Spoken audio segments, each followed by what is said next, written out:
अस्सलाम वालेकुम दोस्तों, क्या हाल है। ਅੱਜ ਜਿਵੇਂ घर ਦੀ बैठक घर बैठे हैं ਤੇ ਨਾਲ छुट्टी है, छुट्टी इंजॉय करने बैठे हैं, मौसम इंजॉय करने बैठे हैं ते नाल कुछ मेहमान ही हैं ते गपशप ही करी ने नाल लवेने मेरे नाल बैठे ये पहले तक खड़ो तो मैं दिखावा माहौल ये माहौल नहीं देखो ये मुर्गियाँ मुर्गे ये शौक हैं सही तैमूर खान साहब दे। खान जी ये क्या शौक है, क्या ਇਹ ਜਿਹੜਾ ਸ਼ੌਕ ਤੁਸੀਂ ਆਲੇ ਪਿਓ ਇਹ ਸ਼ੌਕ ਨਹੀਂ ਬੇਸਿਕਲ ਸਮਝੋ ਇਹ ਸਾਰੇ ਜਿਹੜੇ ਘਰ ਦੀ ਰਸਮਾਂ ਹਨ ਨਾ ਸ਼ੁਰੂ ਕੋਲ ਆਂਦੇ ਪਏ ਤੇ ਇਹ ਸ਼ੁਰੂ ਕੋਲ ਆਬਾਓ ਅਜਦਾਦ ਕੋਲ ਚੱਲੇ ਆਂਦੇ ਨੇ ਚੀਜ਼ਾਂ ਘਰਾਂ ਦੇ ਵਿੱਚ ਮੁਰਗੀਆਂ ਹੋਣਾ ਸਾਰੇ ਦਾ ਵੱਡੇ ਆਦੇ ਨੇ ਚੀਜ਼ਾਂ ਹੋਣਾ ਘਰ 'ਚ ਬਾਸਤੇ ਤੇ ਇਹ ਉਹ ਰਸਮ ਸਾਰੇ ਘਰ ਚੱਲੀ ਆਂਦੀ ਹੈ। ਇਹ ਦੇਖ ਕੇ ਨਾ ਤੁਸੀਂ ਹਲਾਲ ਸ਼ੇ 'ਚ ਇਵੇਂ ਬਰਕਤ ਹੈ ਕਿ ਐਸਾ ਇਹ ਕੋਈ ਦੋ ਮੁਰਗੀਆਂ ਤੇ ਇੱਕ ਮੁਰਗਾ ਕੀਤੇ ਹਨ ਤੇ ਇਹ ਵੱਲ ਆਪੇ ਵਧਦੇ ਰੌਣਕ ਘਰ ਦੇ ਵਿੱਚ ਜਿਹੜੀ ਰੌਣਕ ਹੈ ਇੱਕ ਅਲੱਗ ਹੀ ਉਹਨਾਂ ਦੀ। तो अगर कोई मेहमान आए जी सारे घर असा फौरी तौर के उत्ते एक मुर्गा ज़िबा कर दें उन्होंने मेहमान नवाजी वास्ते तो ये सारा शौक है। तो ये साकू ये भी है कि ऐसा पता लगे कि भाई अच्छा मुर्गा या अच्छी मुर्गी कितना खड़ी ऐसा फौरी तौर पर गिनने वाली करें से ये जेडे मुर्गे तुसा रखे हुए हैं ये तुसा कदा घिन के आया वे तो किवें किवें तुसा इन्हें को ये जरा कीते ये ऐसा घिन के आया से जी पिछले रमज़ान एक साल थी गए समझो एक साल थी गए पूरा तकरीबन तो असा घिन के आया से एक मुर्गा की दई मियाँ वाली नस्ल का तो नाल एक मुर्गी की दी एक की दई तो एक मुर्गी ऐसा परचेज की अलग असील ये दो मुर्गियाँ तो एक मुर्गा कुकड़ असा घिन के आया से असा इन्हें कोई था के रखे छोटा जी इन्हें दरबा बनाए खुदी कुछ सराय की खुदी आदे से अपनी जबान है उत्था वाल इन्होंने अंडे रीते अंडे ऐसा उन्होंने रखी ऐसे जमा किए ऐसे क्योंकि सारे घर वाले वो अंडे खाने नहीं आते जी साकू अंडे पसंद कोई नहीं लिहाजा वो असा अंडे उन्होंने जमा किए रखे और जिमें अंडे इतने ज़्यादा थी गए तो वो कोई 40 अंडा है ऐसा 20 एक दे तले रखे तो 20 बई मुर्गे तले रखे उनके नाल वो मुर्गी बैठी अंडे ते 21 दी बाद ठीक बाल निकलना शुरू थी गए और तकरीबन कोई बाल मान के निकले 35-36 बाल 40 अंडे तो बस वालो मुर्गिया ने खुद निगरानी की थी ऐसा तो बस आके इन्हें दाना पा देंगे आसे तो एक दफ़ा देख के चले गए आसे तो मुर्गिया निगरानी करें रह गए तो वो थीने थीने बरकत थी माशाल्लाह वो कोई 35 मुर्गे बढ़ गए जिन्हें चो 10 मुर्गे पड़े तो बाकी मुर्गिया पड़े बल ही दरमियान दे विच जिमें ये समझो लड़क पान की उम्र आन जवान थी मन लगे तो बीमारी आ गई उनके तकरीबन सारे 15 to 18 जवान जैसा कि अफसोस भी लगा बड़ा उनके मर गए सारे खेरे सामने बस वाल वो अल्लाह की मर्जी है तो बाकी ये बच गए तो जिंदे चो असा दोस्ता को दिते तकरीबन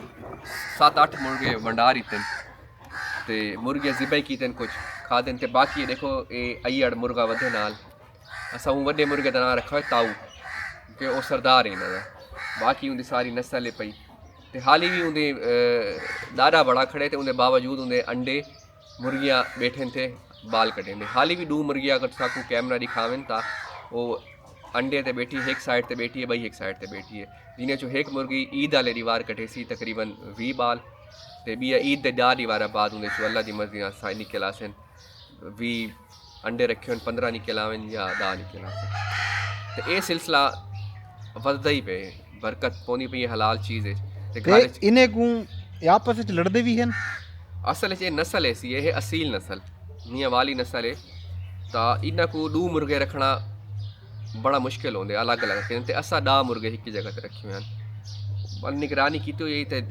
बाज़ौकात इन्हें इतनी लड़ाई थी है कि 2 मुर्गे वो बिल्कुल मरण थे हैं तो असा उन्होंने ज़िबा कर गिदा हलाल करके फौरन उन्होंने खा गिदा कि ये ना हो कि मर बने तो बाकी जेडे मुर्गे हैं असा लोगों को गिफ्ट किए सारे घर मेहमान हैं तो वही वजह नाल कितने के मुर्गे इतना रह न सकते हैं इतना ज़्यादा हुण भी 3 मुर्गे सा खड़ा ही खड़े से तो ये हैं असील लड़न वाले असा तो ये तारे सामने कोई ऐसा इन्हों को नहीं वो किया कि मतलब कोई जी फीड देनी है घर की खुराक है जी रोटी सालन भाजी बचती है वो इन्हों को साढ़े से या गंदम उन्हें ते पलते पे बाकी ये रौनक ही होंगी है ਤੇ ਅੱਛਾ ਇਹ ਤੁਸੀਂ ਦਾਣਾ ਕਿਹੜਾ ਇਹਨੇ ਕੋ ਦਿੰਦੇ ਹੋ?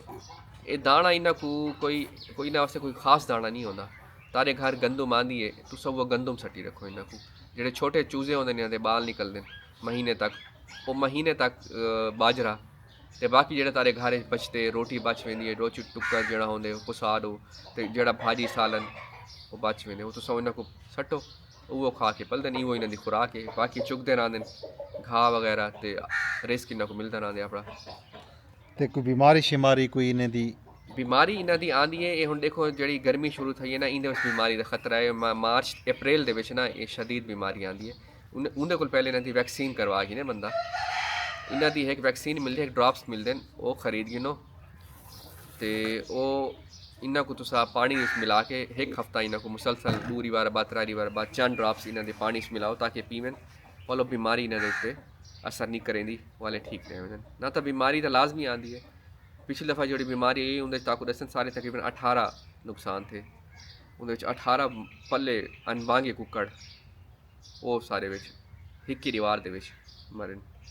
ਤੇ ਬਸ ਅਸਾਂ ਨਹੀਂ ਕੁਝ ਕਰ ਸਕੇ। ਬਾਕੀ ਇਹ ਹੈ ਕਿ जितना बंदा कर सकते ड्रॉप्स वगैरह दे देने से। ਤੇ ਬਾਕੀ ਸ਼ੁਕਰ ਹੈ ਕਿ ਡ੍ਰੌਪਸ ਤੋਂ ਇਲਾਵਾ ਕੋਈ ਦੇਸੀ ਕੋਈ ਗਿਜ਼ਾ ਬਿਮਾਰੀਆਂ ਤੋਂ ਬਚਾਅ ਵਾਸਤੇ ਦੇਸੀ ਕੋਈ ਟੋਟਕਾ ਟੂਣਾ? ਇਹਨਾਂ ਦਾ ਇਹ ਹੈ ਕਿ ਜਿਹੜੀ ਖੁਰਾਕ ਘਰ ਦੀ ਹੈ ਨਾ ਇਹਨਾਂ ਕੋ ਬਿਮਾਰੀਆਂ ਕੋਲ ਮਹਿਫੂਜ਼ ਰੱਖਦੀ ਹੈ। ਹੁਣ ਇਹ ਜਿਹੜੀ ਖੁਰਾਕ ਹੈ ਗੰਦਮ ਹੈ, ਇਹ ਬਹੁਤ ਤਾਕਤ ਹੈ ਇਹਦੇ ਵਿੱਚ। ਇੱਕ ਗੰਦਮ ਤੇ ਜਿਹੜਾ ਘਰ ਦਾ ਸਾਲਨ ਤੇ ਜਿਹੜਾ ਘਰ ਦੇ ਰੋਟੀਆਂ ਟੁੱਕਰ ਹੁੰਦੇ ਨੇ ਸਭ ਕੁਛ ਆ ਰੱਖੇ ਨੇ ਸੇ ਇਹੋ ਹੀ ਖਾਂਦੇ ਨੇ, ਇਹੀ ਇਹਨਾਂ ਦੀ ਤਾਕਤ ਹੈ। ਹਾਂ ਅਗਰ ਅਸੀਂ ਇਹਨਾਂ ਕੋ ਫੀਡ ਦੇਸੋ ਨਾ ਵੱਲ ਉਹਨਾਂ ਕੋ ਬਿਮਾਰੀ ਜ਼ਿਆਦਾ ਲੱਗਦੀ ਹੈ ਤਾਂ ਉਹਦੇ ਵਿੱਚ ਜ਼ਿਆਦਾ ਮਰ ਜਾਂਦੇ ਨੇ। ਅਗਰ ਅਸੀਂ ਇਹਨਾਂ ਕੋ ਫੀਡ ਤੇ ਲਾਇਆ ਹੋਇਆ ਵੱਲ ਖੁਦਾ ਨਾ ਖਾਸਾ ਇਹ ਤਕਰੀਬਨ ਸਾਰੇ ਮਰ ਗਏ ਹੋਏ ਨਾ। ਫੀਲਡ ਹੁੰਦੀ ਹੈ ਗਰਮ ਤੇ ਉਹਦੇ ਚੀਜ਼ਾਂ ਆਉਂਦੇ ਨੇ ਬਹੁਤ ਸਾਰੇ ਮਿਕਸ ਚੀਜ਼ਾਂ ਦੀ ਬਣੇ ਨੇ ਜਿਹਦੀ ਵਜ੍ਹਾ ਨਾਲ ਇਹ ਖਾਂਦੇ ਨੇ ਤਾਂ ਬਿਮਾਰ ਥੀ ਨੇ। ਕਿਉਂਕਿ ਘਰ ਦੀ ਖੁਰਾਕ ਹੁੰਦੀ ਹੈ ਇਹ ਠੀਕ ਹੈ। ਅੱਲਾ ਦਾ ਸ਼ੁਕਰ ਹੈ ਹੁਣ ਵੀ ਠੀਕ ਹੈ ਤਾਰੇ ਸਾਹਮਣੇ ਤੇ ਇਤਨਾ ਇਹਨਾਂ ਦਾ ਇਸ਼ੂ ਨਹੀਂ ਹੁੰਦਾ। ਬਾਕੀ ਇਹ ਕਿ ਘਰ ਦੀ ਰੌਣਕ ਵੀ ਹੈ ਤੇ ਤੇ ਹੁਣ ਨਾਲ ਸਿਆਲ ਇਹਨਾਂ ਦੀ ਜਿਹੜੀ ਰਹਿਣ ਸਹਿਣ ਹੈ ਉਹ ਕਿਵੇਂ ਸਰਦੀ ਦੇ ਵਿੱਚ ਕੋਈ ਬਚਾਅ ਕਿਵੇਂ ਕਰਦੇ ਹੋ, ਗਰਮੀ ਵਿੱਚ ਕਿਵੇਂ ਇਹਦਾ ਰਹਿਣ ਸਹਿਣ ਹੁੰਦੇ? ਸਰਦੀ ਦੇ ਵਿੱਚ ਇਹਨਾਂ ਦਾ ਇਹ ਹੁੰਦਾ ਕਿ ਸਰਦੀ ਕੋਲ ਇਹਨਾਂ ਦੀ ਬਚਾਓ ਵਾਸਤੇ ਪਹਿਲੇ ਤਾਂ ਅੱਲਾਹ ਤਾਲਾ ਨੇ ਇਹਨਾਂ ਕੋ ਇਤਨੇ ਇਹਨਾਂ ਦੇ ਪਾਰ ਦਿੱਤੇ ਹਨ। ਇਹਨਾਂ ਦੇ ਉੱਤੇ ਸਕਿਨ ਹੈ ਇਹਨਾਂ ਦੀ ਜਿਹੜੀ ਤੇ ਉੱਤੇ ਪਾਰ ਹਨ ਇਹ ਕਾਫੀ ਸਰਦੀ ਵਾਲੇ। ਇਹਨਾਂ ਕੋ ਸਰਦੀ 'ਚ ਸਰਦੀ ਨਹੀਂ ਲੱਗਦੀ। ਸਰਦੀਆਂ ਦਾ ਇਹਨਾਂ ਦਾ ਜਿਹੜਾ ਮੌਸਮ ਹੁੰਦਾ ਨਾ ਉਹ ਇਹਨਾਂ ਵਾਸਤੇ ਬਹੁਤ ਅੱਛਾ ਹੁੰਦਾ। ਇਹ ਬੜਾ ਖੁਸ਼ਗਵਾਰ ਮੌਸਮ ਹੁੰਦਾ। ਜਿਹੜਾ ਗਰਮੀਆਂ ਦਾ ਮੌਸਮ ਹੈ ਨਾ ਉਹ ਇਹਨਾਂ ਵਾਸਤੇ ਹੁੰਦਾ। ਹੁਣ ਜਿਵੇਂ ਮਾਰਚ ਸ਼ੁਰੂ ਥੀ ਹੈ, ਹੁਣ ਮਾਰਚ ਹੈ ਤਾਂ ਮਾਰਚ ਵਿੱਚ ਇਹਨਾਂ ਕੋ ਸ਼ਦੀਦ ਗਰਮੀ ਲੱਗਦੀ ਹੈ ਤੇ ਇਹ ਹੁਣ ਠੰਡੀ ਜਗ੍ਹਾ ਲੱਭੇ ਨੇ, ਦਰਖਤਾਂ ਦੇ ਥੱਲੇ ਲੱਭੇ ਨੇ, ਖੱਡੇ ਕਰੇ ਨੇ, ਉਹਨਾਂ ਦੇ ਵਿੱਚ ਮਿੱਟੀ ਕੋ ਆਪਣੇ ਉੱਤੇ ਸਟੇ ਨੇ ਕਿ ਗਰਮੀ ਕੋਲ ਬਚਾਉਣ ਵਾਸਤੇ ਨਾ ਇਹਨਾਂ ਕੋ ਇਹ ਹੈ ਕਿ ਤੁਸੀਂ ਜਾਲੀਦਾਰ ਇਹਨਾਂ ਦਾ ਪਿੰਜਰਾ ਹੋਵੇ, ਦਰਬਾ ਹੋਵੇ ਤੇ ਹਵਾਦਾਰ ਜਗ੍ਹਾ ਹੋਵੇ ਤੇ ਪਾਣੀ ਇਹਨਾਂ ਦਾ 2 ਟਾਈਮ ਚੇਂਜ ਹੋਣਾ ਚਾਹੀਦਾ ਹੈ ਨਾ, ਛਾਂ 'ਚ ਪੀਆ ਹੋਵੇ ਤੇ ਇਹ ਤੇ ਸਫਾਈ ਹੋਣੀ ਚਾਹੀਦੀ ਹੈ। ਕਮ ਸੇ ਕਮ ਜਿੱਥਾ ਅਗਰ ਇੱਕ ਦਰਬੇ 'ਚ ਇੱਕ ਖੁੱਡੀ ਦੇ ਵਿੱਚ 8 ਮੁਰਗੀਆਂ ਹਨ ਤੇ ਇੱਕ ਮੁਰਗਾ ਜਾਂ 5 ਮੁਰਗੀਆਂ ਹਨ ਤਾਂ ਉਹਦੀ 15 ਦੀਵਾਰਾਂ ਬਾਅਦ ਸਫਾਈ ਹੋਣੀ ਚਾਹੀਦੀ ਹੈ। ਸਫਾਈ ਖਾਸ ਹੋਣੀ ਚਾਹੀਦੀ ਹੈ ਜਿੱਥੇ ਬੰਦ ਉਹਦੇ ਨਾਲ ਇਹ ਕਿ ਇੱਕ ਤਾਂ ਨਾ ਕੋਈ ਬਿਮਾਰੀ ਨਾ ਲੱਗ ਸੀ ਇਹ ਬਚ ਵੇਂਦੇ ਤੇ ਅਗਰ ਸਫਾਈ ਨਾ ਹੋਸੀ ਤਾਂ ਵਾਲੀ ਨਾ ਕੋਈ ਬਿਮਾਰੀ ਲੱਗਣ ਦਾ ਜ਼ਿਆਦਾ ਖਤਰਾ ਹੁੰਦਾ। ਬਸ ਇਹ ਕਿ 15 ਦੀਵਾਰ ਬਾਅਦ ਇਹਨਾਂ ਦੀ ਸਫਾਈ ਕਰ ਗਈ ਤੇ ਉਹ ਤੋਂ ਬਾਅਦ ਇਹ ਠੀਕ ਤੇ ਗਰਮੀ ਕੋਲੇ ਆਪ ਬਚ ਕੇ ਦਰਖਤਾਂ ਥੱਲੇ ਬਹਿ ਵੇਂਦੇ ਤੇ ਸਰਦੀ ਨਾਲ ਵੈਸੇ ਠੀਕ ਹੁੰਦੀ ਹੈ। ਸਰਦੀ 'ਚ ਨਾ ਕੋਈ ਟੈਨਸ਼ਨ ਨਹੀਂ ਹੁੰਦੀ, ਉਹ ਆਰਾਮ ਨਾਲ ਆਪਣੇ ਖੁੱਡੀ 'ਚ ਇਕੱਠੇ ਥੀ ਕੇ ਬਹਿ ਵੇਂਦੇ। ਤੇ ਪਾਣੀ ਨਾਲ ਖੇਡਦੇ ਪਾਣੀ ਦੇ ਵਿੱਚ ਕੀ ਸੂਰਤ ਹਾਲ ਪਾਣੀ ਬਾਰਿਸ਼ ਆ ਵञे ਜ਼ਿਆਦਾ ਬਾਰਿਸ਼ ਆ ਵञे ਤਾਂ ਉਹ ਸਰਦੀਆਂ 'ਚ ਬਾਰਿਸ਼ ਆਵੇ ਤਾਂ ਇਹਨਾਂ को असर नहीं थींदा।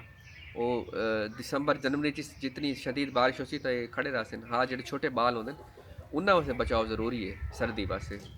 ਜਿਹੜੇ ਮੁਰਗੇ ਤਿਆਰ ਥੀ ਉਹਨਾਂ ਨੂੰ ਫੁੱਲ ਬਣ ਵञनि 8 ਮਹੀਨੇ ਦੇ ਥੀ ਵञनि ਉਹਨਾਂ को ਸਰਦੀ ਅਸਰ ਨਹੀਂ ਕਰੇਂਦੀ।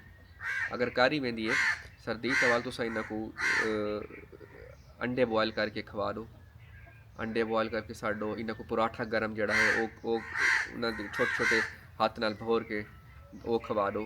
ये चीज़ां इन्ना दी इन्ना को वो बचे हैं। बाकी इन्ना वास्ते कोई मेडिसन कोई नहीं कि इन्ना को सब मेडिसन देसो सर्दी वास्ते बचाओ है या इन्ना वास्ते हीटर लगा दो, ये शायद इन्ना को जरूरत नहीं। अंडे कितना देंदे ने? अंडे दे बारे जरा थोड़ा जरा दसो। अंडे का जेड़ा फिगर है ना जेड़ा कि मैं यूट्यूब ते सुने वो ही सुने कि एक मुर्गी 60 अंडे देती है, लेकिन ये तजर्बा मेरे हिसाब नाल बिल्कुल फेल थे। क्योंकि मैं अपने सामने मुर्गी रखी है, मेरे हिसाब नाल मैं एक मुर्गी ने साल दे विच 80 अंडे को ज़्यादा दे चुकी है। 3 मरतबा वो अपने अंडे ते बह चुकी है, तकरीबन वाल भी बांधी पई है। खुराक तो उत्ते होंदे सारा अगर उन्होंने खुराक अच्छी है, माहौल अच्छा है, कोई उन्होंने तंग नहीं करे ना, सारा री खुले वधे रहंदे, खाने पींदे रहंदे, देसी खुराक है, तो वल ये जब तक मुर्गी है अंडे देंदे रहसन। मुर्गा नाल वधे अच्छी नस्ल दा, ते मुर्गी असील अच्छी नस्ल दी है, तो वो अंडे देसी 15 री बाद वल कुड़क थी उसी वालो कोई अरसे बाद वल 10-12 री बाद वल्दी अंडे देना शुरू कर देसी मुर्गे होने बाद।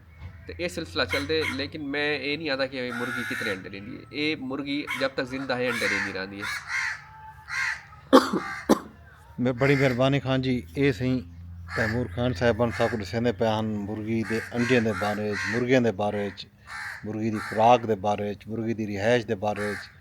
ये सारा किसा तेरे को सुने से तुसा साकू टाइम दिते बैठक दे विच तारा शुक्रिया दोस्तों। ये ही अज दी बैठक साडी असां एक कीती तैमूर खान साहब दे नाल, ते नाल तो दसे से कि किवें मुर्गियां दा शौक आ, ते किवें मुर्गियां आइन, ते किवें उन्होंने मुर्गियां को पालिए सांभिए वड्डा कीते, मुर्गियां दी खुराक क्या है, रिहाइश क्या है, अंडे कितना रेंदे किवें रेंदे।